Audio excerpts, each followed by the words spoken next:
Afternoon to you once again. This time around, we are going to be looking at what we call neocolonialism. And when you look at neocolonialism, we are referring to the imperial practices of using capitalism, globalization, cultural practice to influence developing instead of the previous colonial or direct methods in form of direct military control or indirect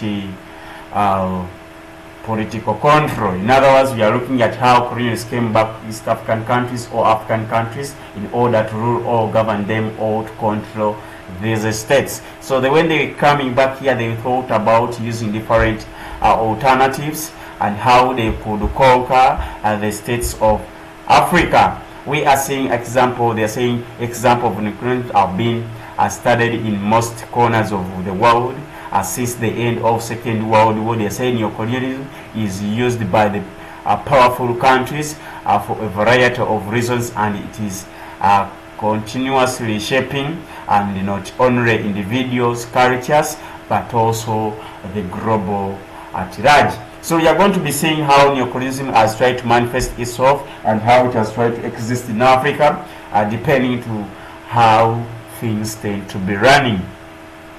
When you look at the points we are going to be looking at, look at the language that these people tend to be using is one of the factors that can lead to colonization of East African countries. When we talk about the languages, we are referring to the English that people use. These colonial countries or colonial masters, they influence these citizens to embrace the language, also to be using the similar languages in order to influence development or to encourage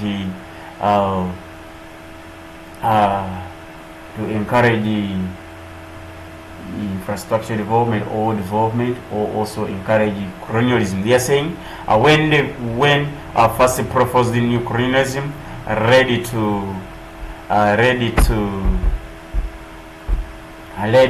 continue economic and cultural relationship within the former colonial master. They are saying that African countries are liberated after the Second World War. They say that in Kwame Nkrumah of Ghana coined with which shaped him the organizations that tended to uplift or to encourage development, and also this organization of unity, the emphasizing development but under the influence of the colonial masters who are giving them support in order to influence development. They are saying that in 1963 in Kwame Nkrumah of Ghana with the organization of the African Unity Charter, there he had to influence that and talked about also neocolonialism in there. When you continue, they are talking about in place of main instrument of imperialism. Today they are saying neocolonialism has accepted exports to export social conflicts of the capitalistic countries. This has resulted into foreign capital that is used in exploitation of rather than the development of the less developed parts of the world. Simply what they are trying to mean that African countries tend to be exporting commodities or tend to be carrying out exporting goods from different countries and also exporting different products to other countries. This has enabled development to continue in these countries, being a factor to development. Then when we talk about investment or foreign investment, that some companies here in Uganda or African countries are owned by foreigners that who can decide and influence development in there, and for them at the end they enjoy large sums of capital or of profits. In other words, they carry out what we call profit repatriation. After generating a lot of huge profits, they don't influence development in those countries, but they instead run with all the profits, bringing about a crisis. Then they are talking about organizations, for instance the non-allied world countries. You may find that African countries lie with different organizations. For example, the African All African People's Congress talk about the non-allied movements talk about even the conferences that were organized. So these conferences, they are organized with the basis of encouraging development, but at the end we are seeing that their arguments and thoughts and ideologies are the ones that are trying to work within Africa, therefore influencing neocolonialism to be existing all over the world. Up to now, they are saying that the usage of representatives, examples of Europeans colonialism, they are talking about different people. For example, French Africans are constituted by the continuing close relationship between France and the former African countries in 1955. They are saying that the initial usage of the French African, termed by the President Felix Houphouët of Italy. This president also was influencing social, political, and cultural economic factors within the areas of Ivory Coast. So those people, in terms of the ambassadors, governors that tend to be staying in Africa, they can also be spreading neocolonialism or ideas of neocolonialism with over the world. When you go on, you are going to be seeing the works of I talked about those things. Now we are going to be looking at the impact or its impact on the African development.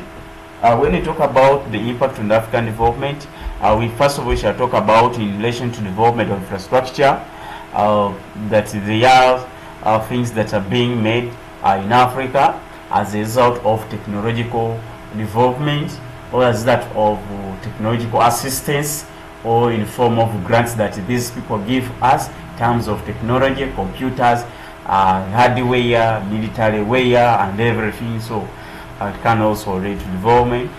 We talked about jobs, that jobs can be also created from these companies employing experts. For instance, they mentioned about Nigeria there, that these people get jobs in there and they are paid a lot of money, and when they are paid money, they can also improve their standard of living.